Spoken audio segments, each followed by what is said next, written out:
basically computer organization deals with the hardware components of the microprocessor या computer system. Means जो computer हमारा organization का मतलब क्या है?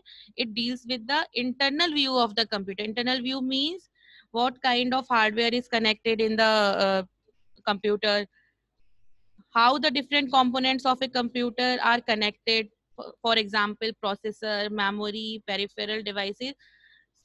Means computer organization deals with the overall hardware view, जिसको हम इंटरनल व्यू भी कह रहे हैं. ठीक है, कि कैसे हार्डवेयर आपस में कनेक्टेड है.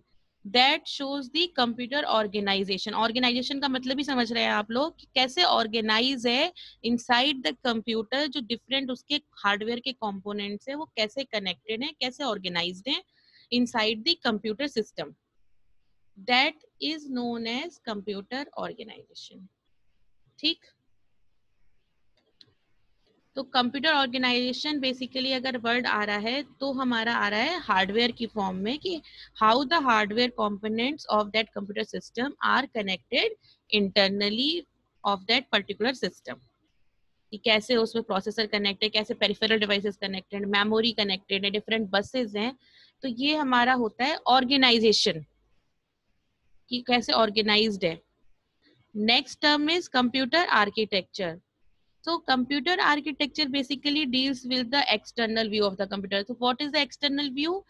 कि अगर internally उसके अंदर कोई particular processor लगा था तो वो तो hardware हो गया processor उसका, लेकिन उस processor के लिए कौन सी programming की requirement है, कौन से इंस्ट्रक्शन फॉर्मेट्स की रिक्वायरमेंट है, क्योंकि हर प्रोसेसर का अपना एक different instruction format, different instruction set होता है. This will be more clear in microprocessor subject which you are going to study in this semester.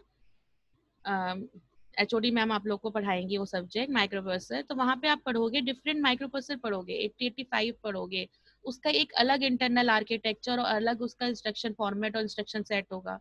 Another micro processor पढ़ेंगे आप 8086, उसका अलग इंस्ट्रक्शन फॉर्मेट और अलग इंस्ट्रक्शन सेट होगा, कुछ अलग एड्रेसिंग मोड्स होंगे, सारी चीजें.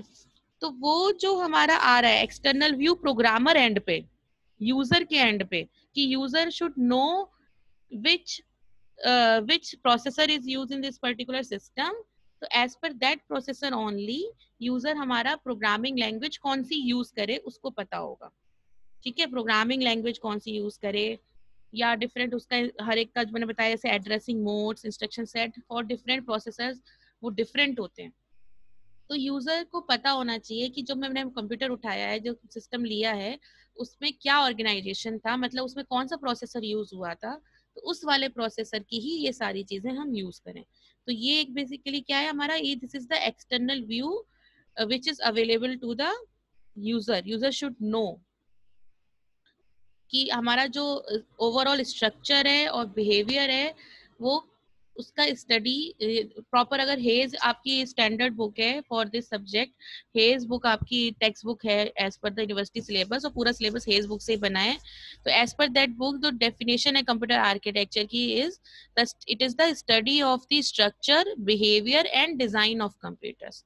So it includes the information formats, instruction set, techniques for addressing memory, means addressing modes जो हम पढ़ेंगे हम लोग माइक्रो प्रोसेसर में डिटेल में पढ़ेंगे. तो overall external view for the user.